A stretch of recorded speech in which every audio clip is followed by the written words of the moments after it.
Broadcasting from the business capital of the world, this is the Podcast Business News Network. Going to talk about a lot of things today that are potentially that you could potentially relate to. Are you somebody that would describe yourself as a perfectionist? Maybe you know somebody, or if you're somebody that just works a lot, I'm a workaholic. I can't stop working. I want to make sure everybody's happy in my life. Or are you not so happy? Looking for that happiness versus the pleasure. We're going to look into that as well. And she's somebody that can totally help us out with that. She's a nurse, but also somebody that heals people through many different modalities. And Anju Redhedran is back with us on the program. Anju, how are you doing today? I'm doing very well, thank you. How are you, Steve? I'm well. It's great to have you back with us. And I always say this, and I'm going to say it again for anybody that hasn't heard it, but I love the name of what you do, being a mindset strategist. And you're also the founder, and the website is ICU-1111.com. ICU Intensive Care Unit, which is your background, and 1111, because when we see that on a clock, just happened again this morning, right away, I have to make a wish. And we all have a wish, that we want maybe even move our lives forward or wish for those things that could make life that much better. So where do you want to begin? Do you want to talk about how we turn into those perfectionists, those workaholics? Yes. So workaholics, people pleasers, and perfectionists all come from different yet similar wounds. Workaholics are people who want to establish their sense of significance through doing, right? So the wound is, I'm not really worth it. That's the wound that they're trying to resolve. So they want to do anything in their power to be seen, to be noticed, to be helpful, to be useful. And so when they're not, then they kind of have to face that pain. So that's the first thing. Perfectionists are people who felt that they were not good enough as they are. So our need for acceptance and a sense of belonging is central to a healthy life, a healthy spiritual, mental, emotional, and physical life. And if we don't get that, then we end up trying to prove ourselves. And we do anything in our power to make sure we are just right enough to be loved. And that's when we become doers versus beers, human doings versus human beings. And then people pleasers are people who are generally born into families and found themselves in situations where their truth couldn't necessarily be spoken. So they couldn't feel free to be who they needed to be. So they chose acceptance over authenticity. Completely can relate to that, even personally. And I'm going to share something. I don't think I talked about this last time about the perfectionism thing, but I found an article that was in a local newspaper when I was 17. I used to draw cartoons, was going to be a syndicated cartoonist, and kind of pivoted, and right after that, doing what I'm doing right now. And what happened at that time was the article talks about me saying that I'm a perfectionist. And and the reason for that was I was always bullied as a kid. So what you just said, Anju, is so 100% true, that I didn't feel I was good enough. So even I could even just in that room right there could take that article and show it to you. And it's a quote for me that says, I'm a perfectionist. And I lived my life that way up until about 5-10 years ago, where I kind of weaned off of that, realizing that, why am I doing this? I don't need to be perfect. I do the best I can. And I think that is more than good enough. But we get in those habits. And like you said, there's a reason for it. It goes back to something. Yeah. And it's funny because perfectionists, before we realize it's a wound, we take pride in being a perfectionist. Like, if you give it to us, it'll be done with perfection. But what we're really trying to say, it'll be done with excellence or precision. Yes. That's another way. It doesn't have to be perfect. It can just be done well. But it's also, you go over the top because you want to overplease people. Yes. And maybe just even make yourself look and feel better because of a reason, whatever that reason is. And that was my reason. I was bullied, and I always felt that maybe I wasn't good enough. But it's so funny we were talking about this, because I literally found that article like a week ago. Everything happens for a reason. You know what? That is my mantra. Every single day I say that because things pop up and it's 100%. It happens for a reason. How do you get out of that people pleasing perfectionist workaholic mode? Well, you have to first realize that they are wounds. These are core wounds. Yeah. And so um, to understand and take a look at what it is you're avoiding. So for me, I was avoiding not feeling good enough in just being authentically me. Mhm. Okay, so when, especially coming from two different families, I had a family of origination and then a family that took me in and raised me. So when that change happens, I didn't feel any particular need to be a certain way with my family of origination. Then when I got taken into this family, I was like, oh no, I have to preserve my sense of belonging. And um, so I did what I could to wear a mask that made me more palatable or acceptable to this family, even though it wasn't necessarily who I innately was. So our pain causes us to do lots of things and branch out. Actually, it kind of creates, makes us be creative too, because I created a mask. That's another way to look at it. I was able to morph and be a chameleon when I needed to preserve my safety when I didn't necessarily feel safe. So the workaholic was I had to prove myself worthy of love. Like I'm a useful, lovable person. So I had to do the best, be the best, approach everything where to the point of perfection. Like it has to be done exceptionally well, not just well. And so most secure people are fine doing things well. And that's where perfectionists differ. We are insecure. That's the one. We are insecure because we don't know any other way to be okay with ourselves. You use, Once I realized, huh? I just want, I'm sorry to cut you off. Oh, Are all perfectionists insecure? Do you think so? I think perfectionism comes from not feeling good enough, which makes us feel insecure. So, Hmm. long story short, yes, that's what I personally believe. You know, I saw a Billy Joel concert last week, and there's a song called The Stranger from his album The Stranger.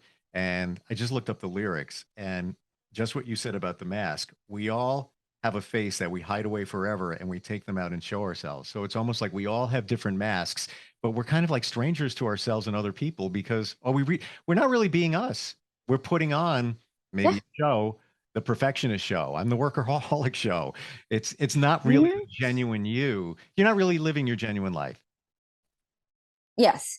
And here's something to consider. Even the dark aspects of human nature, we all contain those things. Like just because someone's a murderer or a burglar doesn't mean we couldn't do the same things if the conditions were right. We just choose not to. Or really that hasn't had an opportunity to surface. Like what if someone's attacking my family? I may end up having to murder someone out of protection as a human to my child. That's not considered, I mean, but that's still murder, right? We're like, oh, I'm not capable of murder, but you haven't necessarily been in that situation to show that dark side of yourself, let that surface. I totally. So anything is kind of possible with anyone. You know what, Anju, Uh, I don't want to agree with you, but I agree with you. And I've seen it in my circles. I've lived it, not me personally, but yeah, people who you think are this can be 180 that over there. And somehow mhm, it comes out. Could be something triggered it. Who knows whatever it is, but this was not yeah. what you thought it was. Yeah, like pastors and things like that. I watch Oxygen Channel all the time and see stories about like families, like even religious people, right? Pastors. They get themselves into trouble, but they're using their position of power Mhm. to, mitigate some of this. But the fact is, they're still acting in a low human energy form, Yep. right? They still have these basic needs and desires that they're pursuing. And, it's human nature. It's not anyone is immune to any part of the process of being human. But here's the other thing I wanted to talk about. If we saw a person who is um, like physically disabled or has some physical disfiguration going on, we know that they've been through something, right? But for these types of things, workaholics, perfectionists, and people pleasers, you can't look at someone and know that they went through a trauma, emotional trauma, mental trauma, spiritual trauma, to know that they're suffering through something. Mhm. So this is what I wanted to talk about. This is my weird thought that I had. What if we look like our emotional wounds? What would we look like? And I can give you an example of what I think I would look like. You just made me think, like, I love how you're so real, and it's almost like you start peeling back layers, and make us think. Um, I'm thinking about it. Go ahead. Okay, so let's say, and this is how I am kind of defining things, like your mother represents your first person who introduces you to your identity, your feeling of worthiness and belonging, right? So that's your face. So your face is either covered, disfigured, poured with acid or something like that when you don't get something like that to happen. And you'll notice this. Okay, so this is a metaphor, right? You're kind of like a faceless person, or you're someone that we don't want to look at some people that have these, disfigurations and stuff like that, because it's hard to look at. And that's so it makes us feel uncomfortable. But if we think about this metaphorically, um, there are some very beautiful people out there. And you're like, what kind of problems could they have? But then you talk to them and you give them a compliment. You're like, wow, you're pretty. And they're like, really? You think so? And they just have a different response than you would have thought that they Mhm. should have had, because yeah, you're like, you're clearly a nice looking person. Why are you acting like that? Like it's something weird, because in their mind, their experience of their life has been to not really have an identity, have a face, feel worthy and accepted. I've met both of Isn't those people in the last couple of weeks. Not even kidding. I went uh, to a dog park last weekend, and there was a gentleman there walking his dog, and he clearly had gone through a fire. I didn't say anything, but to your point, it was almost hard to look at him in the face because I didn't know how to react. And he was the nicest guy in the world, and our dogs played and everything, but it was just, I was a little uncomfortable, but I wasn't. But then on yeah. the other side, and you know what it was? I wanted him to be comfortable, but I'm not sure how to approach it. And then the other side, just what you're saying. I know a couple, and they are Barbie and Ken, most wonderful people in the world. You look at them and you're like, oh, what could be wrong with your life? If you knew their backstory, both of them individually and even together, um, it would blow your mind. You would never, not even for a second, think that they had been through what they've been through, and they've got through it and they're moving through it.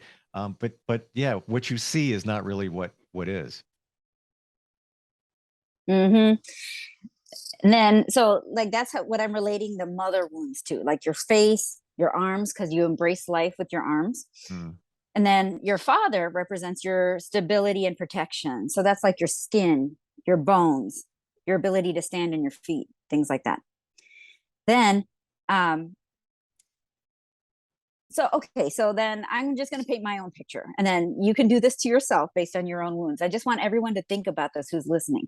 So I lost my biological mother when I was 6, and so with that, it was like I was in a major car accident and my face got disfigured to the point where I was hard to look at.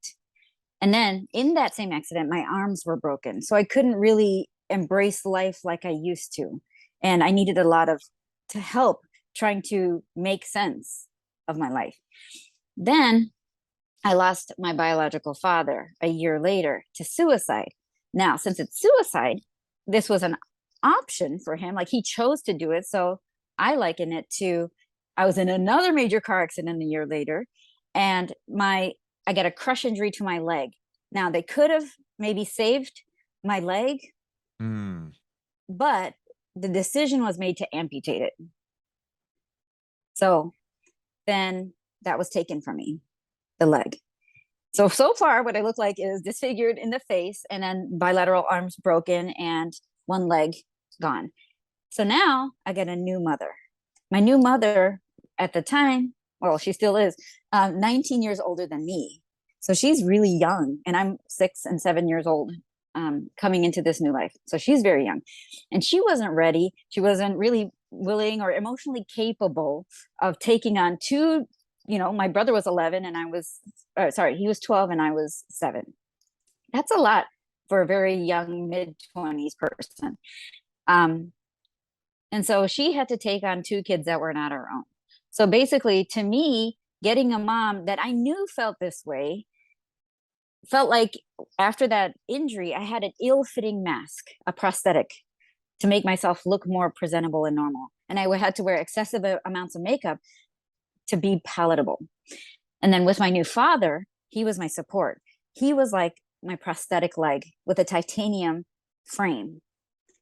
He gave me a lot of strength, a lot of support. And if I wore pants or something that covered my legs, you would not really know necessarily that, this had happened. Like I had this injury to my leg and it was below the knee amputation or something. But then, and I don't have the same sensations or responses to injury that other people have because part of that leg is gone. And so another difference is I became very strong. So he helped me survive. And then he trained me like an Olympian to live life.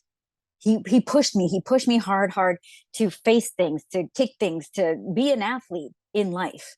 So I was like an Olympian for the Paralympics in soccer or something with my leg. That's how he trained me. He's like, don't let anyone feel sorry for you. Yes, you lost your parents, but you gained another set of parents. We are here taking care of you now. If anyone says to you, oh, poor thing, ask them, are you going to take care of me? No, they're not. You have parents that are taking care of you. He's like, keep that in mind. I said, okay. So I liken him to a prosthetic leg. And here's the other thing about that. After I got this strength from my father and his guidance and his support, it's like when someone tried to kick me in the leg, it would only end up hurting them more. That's another benefit of having a prosthetic leg because they don't know what's underneath. Okay. Wow. So then, okay, now this is one that's kind of a little harder pill to swallow, but a lot of women, especially I know men and women have been through this, but I'm speaking from a woman's perspective. That's like secret sexual abuse that happens and, between family, friends, and things like that. So that happened to me, and that leaves you feeling exposed and hypersensitive. So that version of that, my spiritual version of that, was the skin of both my arms was burned down to the muscle. So I don't know if you've ever had a burn, but anytime like wind passes over a burn, it hurts. It's sensitive, and you're like jumpy too, and very just hypersensitive because your first layer of protection is gone. So my arms were extremely sensitive, and anyone walking by would affect it. The remedy for this was for me telling my father, because he was my skin, he was my bones for when I was a child. And so I told him what was going on, and he had the best reaction in my mind because he got mad. He got so mad on my behalf. And when you tell someone that, something bad happened in your life, that is the best reaction. That is the only thing you could hope for, that they empathize with you, that they're like, oh, I'm so mad. I should have been there to protect you. And that's what he said. And he couldn't, because he did we had so many restrictions on our life as it was. And despite all of those restrictions, this still happened. So he was beating himself up. I was like, you don't need to beat yourself up. It's just something that happened. But to know that he cared so intensely about my well-being, that was my skin graft. Wow. I know we got deep here, but that's super cool in terms of comparing that. And it just makes us think. Like, I'm already thinking as I'm listening to you what I would look like. And I'm sure the rest of us are thinking the same exact thing. I would, I didn't have any. I didn't have any legs. My parents got divorced almost before I was born, and Yeah. my dad really wasn't there to support me. I later learned he passed when I was like 21.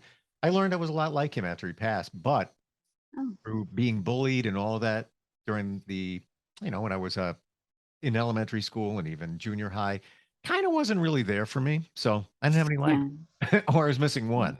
Uh, Yeah. my mom was great, a little overprotective, so I'm not really sure what kind of, what my face would look like. I guess it would be okay.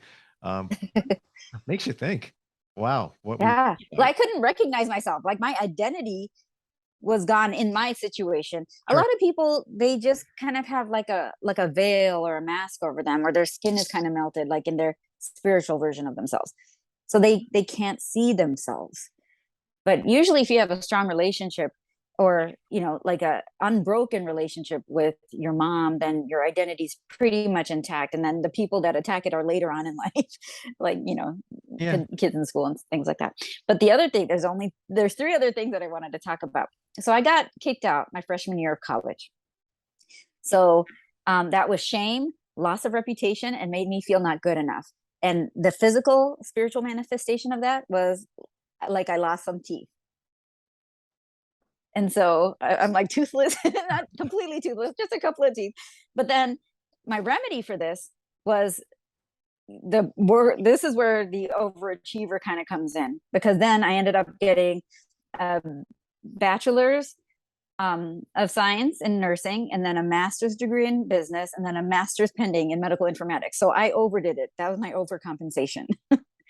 You know what? So Okay, that's my dental implants. can I jump in for a second here? Yeah. Was that so bad that you did that you overcompensated? Because you went from getting kicked out, but look what you did with your life. So Yeah. if you didn't, Anju, if you didn't overcompensate at that time for being kicked out of college, Mm-hmm. what do you think would have happened if you didn't? If I didn't overcompensate, oh no, I would have. My dad gave me two options: sink or swim. I would have been sinking for sure. I would have been going in a downward spiral, down some drain, emotional drain somewhere. So when we think about, and I put it into the context of perfectionism or workaholic, kind of somewhere Uh-huh. there, wasn't a bad thing that you did that at that time because you were able to swim. You move forward. Yeah, none of these are bad things. These are just things. These It, are just. I mean, these are our you got to deal with it. responses. Yeah. Yeah. Yeah. And Yes. so that's why I don't. I never say things are good or bad, because situations can change, making them seem better or worse than they are, And and guess they what? could work to your advantage or disadvantage. And you can't control those things. Those things are Yeah. out of your control. Your mom, Uh-huh. your biological dad. There was nothing you could Uh-huh. do about that. That Yeah. happened, and you know, and now we have these wounds. We have these scars. Oh, Mm-hmm. and that defines us. And that defines us. So you gotta move forward, and sometimes you're a little disfigured, figuratively speaking. Mm-hmm. You got to kind of deal with it. Figuratively, yeah. Yeah, and then you got to kind of Yeah. deal with it. Wow, I'm And gonna I be got divorced too. all right. So been there, done that, doing that. What did that look like? Yeah. That looked like loss of hair, like losing it in clumps, like embarrassing, kind of embarrassing, because, usually hair marks some sort of like Eh, virility or your vitality and stuff like that. Yeah. And, your people's ability to be attracted to you, to attract a mate and stuff like that. And you feel like a lot of women feel like used goods or something negative after a divorce about the Well, way they look and they 100%. You know what it is? You feel like you're a failure. So, and part of that yeah, maybe is, figuratively or maybe literally the way you look, that yeah, that makes a mark on you. exactly. And Wow. so I wore like hair pieces and wigs figuratively until I decided to go, get help from a doctor, right? That is when I went to therapy and got that to change my mind. And that was really the Rogaine with minoxidil that made my hair grow back, or the biotin Right, right. that helped my, Or the hair transplant. You got a or hair the hair transplant, and transplant. you Yeah. know what? Going through those steps, cosmetic Mhm. surgery, Yeah. and a prosthetic doctor that Mhm. I'm taking your situation and what we turned you into, or what you turned you into, where you Mhm. are now. I can't believe we're just about out of time. Already? Not kidding. Looking right at it. Wow. Yeah, Hmm. that like jammed through, but I promise you, I'm going to be driving in my car later and thinking about this and all the pieces because it really gives you something to think about. But look what happened from that and that therapy Yeah. and what you offer in terms of your mindset coaching, moving your life forward. And I got to tell you this, Anju. Last time we talked, you said, I want to tell my story, the backstory, what happened to me. And I said this last time, I had no idea. I was not prepared for what you were going to tell me. And from that, where you got to where you are now, even, nursing career and what you're doing now, and the combination of all of that and how you moved your life forward and move forward from that disfigurement, if you will, Yeah. Hmm. is a testament to you and what you do. And that's, I think that's why you call it ICU-1111, because you had a dream and you had to get it done. I Hmm. you stat. It's a lot of spiritual healing. Yeah, yeah. We all want it done right away, but it takes time. It takes It time. does. It's Years. like incremental changes in habits, changes in ways you view yourself, changes in ways you think about things. Yep. All of these things play a part. And then just being really honest, like radically honest about the things that have happened to you, and radically accepting that those things did happen. So now what are you going to do about it? Because And that's the only way to resolve them.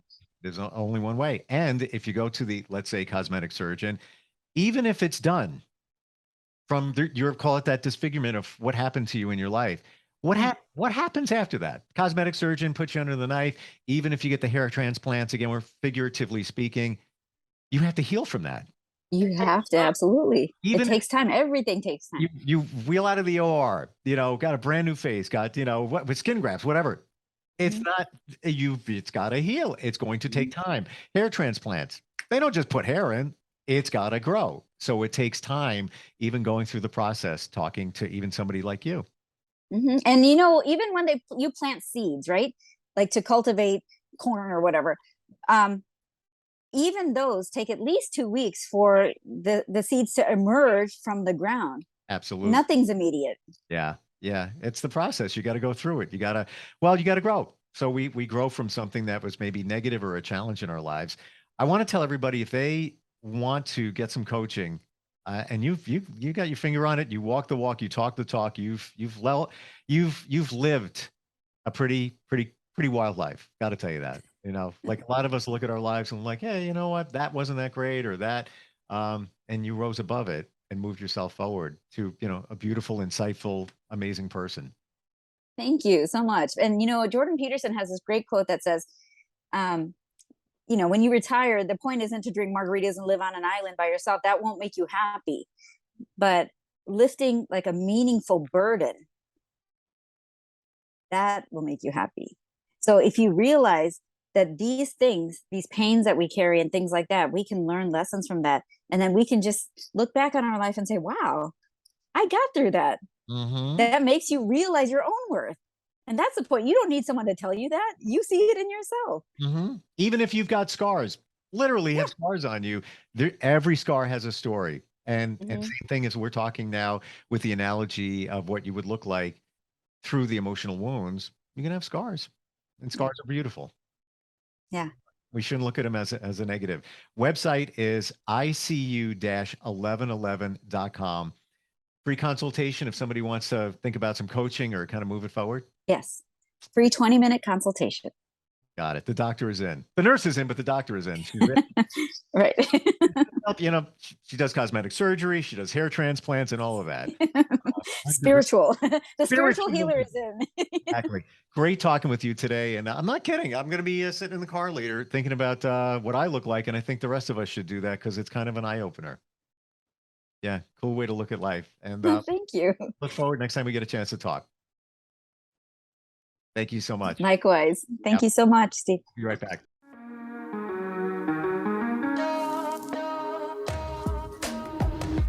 Broadcasting from the business capital of the world, this is the Podcast Business News Network.